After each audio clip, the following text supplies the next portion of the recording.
Hello everyone! Today I'm going to be talking about strategies for reading comprehension. Effective reading comprehension is a very important skill, especially when it comes to approaching academic texts. So, I'm going to give you a few tips to help students that would like to increase their reading efficiency and comprehension. Before reading, it's important to define a purpose. You should ask yourself some questions before you begin. Like, what do you already know about this topic? How does this topic relate to what you've already discussed in class? What questions do you expect to be answered in your reading? You can write these all down if it's helpful for you. Another great way to think about these questions is in the form of a KWL chart. In the K column, you can list what you already know about this topic. In the W column, you can list what you would like to know about the topic. And in the L column, you can reflect on what you learned throughout your reading so that you can compare your expectations to what you actually learned. Another strategy that's especially helpful for fiction texts is researching the subject matter, author, and time period in which the text was written to get a little more context before getting into the reading. You can look into your class notes, presentations, or even do your own research online. Another great strategy for fiction texts or textbooks can be to preview the text that you're going to be reading, taking a look at the titles, headings, pictures, and captions, and things that will give you a bit of an idea of what to expect once you go in to read. It's also important to skim the reading for terms that you're not familiar with. You can use this to generate your own vocab list and create your own definitions so that once you go back to read, you'll have a better idea of what to expect and what to look out for. For example, in this example textbook page, you may not be familiar with the word osteon. However, if you look it up on dictionary.com, you can see that an osteon is a central canal and the concentric osseous lamellae encircling it, occurring in compact bone. From there, you can either look up a more simplified definition, or you can return to your reading knowing what the word is, which in the end will help you to understand your reading a little better, aiding your overall comprehension. While reading, it can be really helpful to make notations and graphics. Highlighting the text can be helpful, but we've all had moments like this, where we end up highlighting almost the entire page or the entire textbook, which isn't very helpful in reminding us of key points and ideas. In order to really narrow down what's important and make it more likely to remember the material, it can be more effective to simply annotate by making short and sweet notes instead. For both fiction and nonfiction texts, putting brackets around main or key ideas or the thesis of a text can be very helpful as it allows you to more easily find these key points in the future.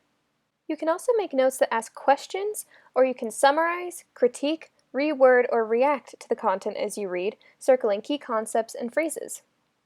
You should also make sure you're being intentional about your notes, noting things that could be used in future assignments, key points in class discussions, or a topic that could be on an exam. Sometimes it can also be helpful to color code or create your own key for your notes as well. A lot of people make annotation keys that help them to be more purposeful with their annotations.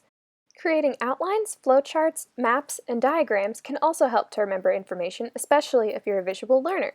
Another strategy is creating one-sentence summaries for each paragraph as you read.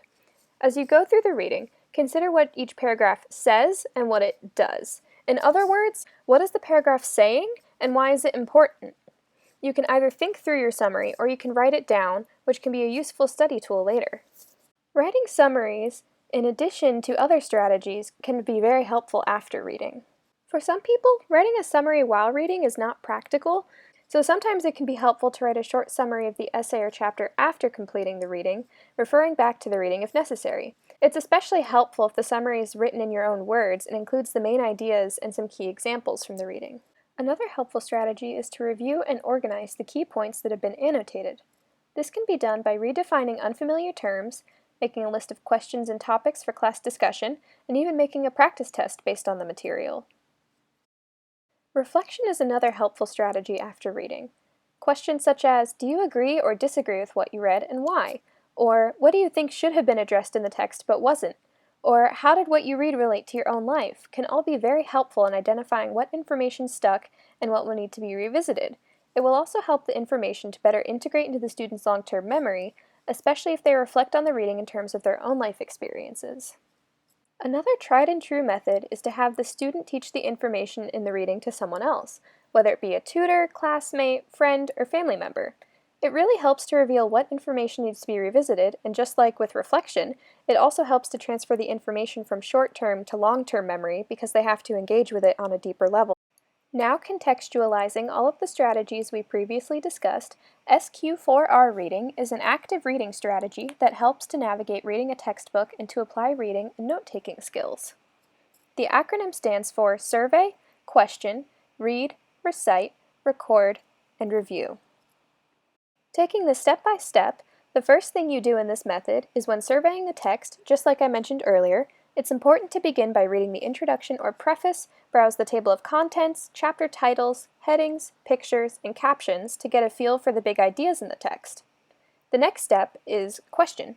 After surveying the text, but before reading, it can be helpful to think about the subtitles and headings in the forms of a question. Next, the first of the 4 R's is to read. While reading, consider the questions you generated from the headings and subtitles and think about how the information answers the questions. However, try not to skim so much that you only pay attention to the information that answers your question. The next step is to recite or to respond to your own questions in your own words, either spoken to yourself or on paper. If the information doesn't seem to line up with your question, you can take a look at the section of reading to see if you can find it, or you can try reframing your question. Next, after you recite and respond to your questions, the next step is to record the information. This can be through annotating the text, taking notes, or both. Finally, the last step is to review or study the information, creating a weekly review or study schedule to make sure the information is truly absorbed. Finally, just some general tips on academic reading. Taking note of how long and how many pages have been read in a particular amount of time can help to better plan future reading and studying sessions in the future. This may vary from class to class or assignment to assignment, but it can be very helpful in effective time management. Something else that is very important to remember is that spending extra time on class reading isn't time lost, it's time invested in your academic success. Alright, well I hope you found some of these strategies to be helpful either for yourself or in helping a future tutee. Feel free to see the folder on the online navigation tutoring page for further reading on this topic, and thank you so much for watching!